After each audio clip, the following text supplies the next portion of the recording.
Dalam renungan yang ketiga ini, ketika kita membahas tema Natal, datanglah ya penasehat ajaib, Allah yang perkasa, Bapa yang kekal, Raja damai, dari Yesaya 9 ayat 5. Maka seri yang ketiga ini, saya mengajak saudara-saudara untuk melihat Yesaya 9 ayat 5 bagian ketiga, yaitu kata Bapa yang kekal. Tentu kita sudah tahu, Mesias memiliki 4 nama. Mesias yang dinubuatkan itu memiliki 4 gelar. Kita sudah membahas di video yang pertama dan kedua, yaitu Ia sebagai penasehat ajaib. Ia yang adalah Allah yang perkasa. Dan kali ini kita akan membahas Ia yang adalah Bapa yang kekal. Dan nanti yang terakhir, Dia adalah Raja damai. Nah, ketika kita membicarakan Dia yang adalah Bapa yang kekal, namanya disebut Everlasting Father, Bapa yang dalam kekekalan, Bapa yang kekal.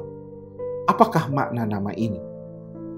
Para ahli Alkitab, para scholar percaya bahwa ini tidak berbicara tentang ketritunggalan atau trinitas.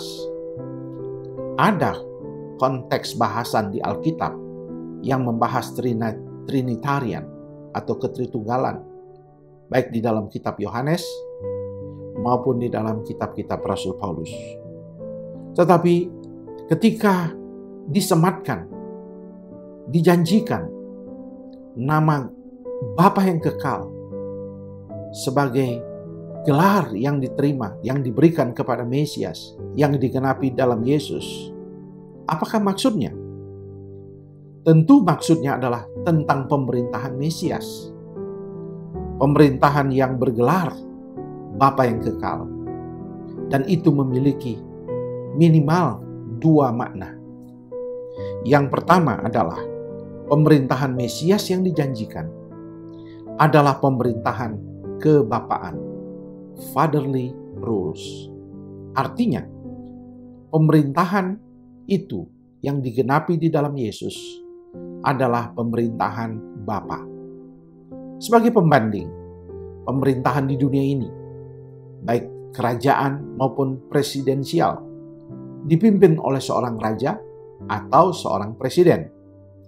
Dan mereka dalam berelasi dengan rakyatnya disebut sebagai warga kerajaan atau warga negara.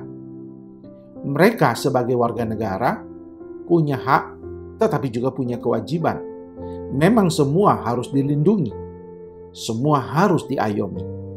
Tetapi pemerintahan yang digenapi di dalam Yesus, pemerintahan yang disebut kerajaan Allah itu, di mana Yesus sebagai raja, itu bukan sekedar kepemimpinan antara yang punya kuasa dengan yang tidak punya kuasa. Ini bukan berbicara tentang otoritas, tetapi ketika Ia datang, Ia sedang melakukan pemerintahan kepemimpinan kebapaan. Memerintah dengan prinsip kebapaan. Fatherly rules. Artinya, ketika Dia memerintah, Dia ingin bukan hanya menjadikan umatnya, dunia yang diciptakannya, dan orang-orang yang percaya kepadanya sebagai hanya warga kerajaan sorga. Tetapi terlebih daripada itu, Ia mau memperlakukan kita sebagai anak-anaknya, dan Dia adalah Bapanya. Itu artinya, Bapa yang kekal menunjukkan bahwa Bapa yang menunjukkan kasih-Nya yang tidak terbatas kepada manusia, perlindungannya, serta pemeliharaannya. Cintanya yang begitu melimpah menunjukkan kasih Bapa kepada kita yang adalah miliknya. Jadi pemerintahan Mesias yang digenapi itu adalah pemerintahan dengan prinsip kebapaan. Yang kedua, pemerintahan Mesias itu yang digenapi di dalam Yesus bersifat kekal atau selamanya. Kata Bapa dalam Bapa yang kekal, Everlasting Father, menunjuk kepada kepemilikan dalam bahasa Ibrani, di mana gelar Bapa yang kekal itu menunjukkan pemerintahan Mesias itu kekal dan bersifat selamanya, bukan sementara. Ini berarti kekekalan itu ditunjukkan dengan menyatakan minimal 3 hal. Yang pertama, namanya disebut nama yang kekal. Mazmur 72 ayat 17. Nama Allah menyatakan kehadiran Allah, dan kehadirannya itu bersifat menetap, terus ada dalam kehidupan orang percaya. Itu sebabnya dijanjikan oleh Tuhan sendiri. 2-3 orang berkumpul dalam namaku, di situ aku hadir. Itu sebabnya ada lagu hymns, lagu Kidung Jemaat, lagu Kemenangan Iman yang mengatakan, jangan lupa nama Tuhan, yang menara yang teguh. Nama itu perlindungan bagi jiwa yang keluh, jiwa yang mengeluh, jiwa yang mengalami pergumulan itu. Itulah makna kekekalan di dalam pemerintahan Bapa itu. Namanya kekal. Yang kedua adalah pemerintahannya kekal. Wahyu 21 ayat 6-7. Dikatakan dalam ayat 6-7, ayat 6 dikatakan dia adalah Alfa dan Omega. Dan ayat yang ke-7 dikatakan barang siapa menang, ia akan memperoleh semuanya itu. Dan aku akan menjadikan Allahnya, dan ia akan menjadi anakku selama-lamanya tentunya. Karena dia adalah Alfa dan Omega. Artinya, pemerintahan dia tidak akan pernah ditumbangkan, tidak pernah akan dikalahkan. Karena pemerintahannya bersifat menetap, permanen, dan kekal. Yang ketiga, ketika kita bicarakan kekekalan Bapa itu, maka karakternya kekal. Ibrani 13 ayat 8. Tuhan Yesus itu tetap sama. Dahulu, sekarang, sampai selamanya. Artinya, dia tidak pernah berubah. Dulu, sekarang, sampai selamanya. Dan sebagai Bapa, itu berarti tidak berubah, kekal, permanen, menunjukkan bahwa dia dapat dipercaya dan dapat diandalkan. Tuhan yang dapat dipercaya, Tuhan yang dapat diandalkan.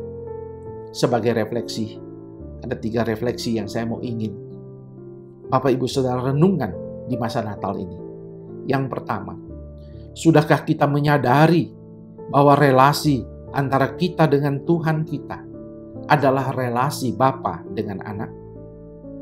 Relasi ini kita patut pulihkan di hari Natal ini untuk mengingatkan kembali bahwa relasi kita bukan relasi agamawi, bukan relasi otoritas yang membuat kita ketakutan ketika kita beragama, tetapi relasi di mana dia menyatakan kasih-Nya yang besar bagi kita, dan kita menerima kasih-Nya yang begitu luar biasa. Yang kedua, refleksi yang kedua di hari Natal ini, sadarkah kita bahwa relasi antara ayah dan anak itu bersifat permanen adanya? Tidak ada yang dapat memisahkan kita dari kasih Bapa di dalam Kristus.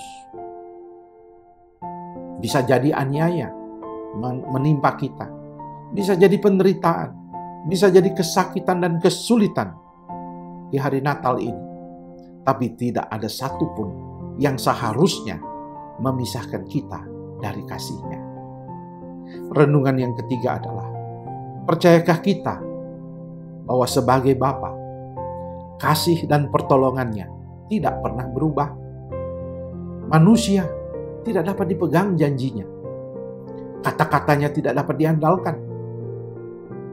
Bisa berubah dalam waktu sekejap.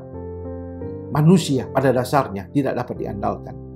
Tetapi pemerintahan Kristus di dalam hidup kita dan dalam hati kita, dalam keluarga kita, adalah pemerintahan yang dapat diandalkan, pemerintahan yang dapat dipercaya.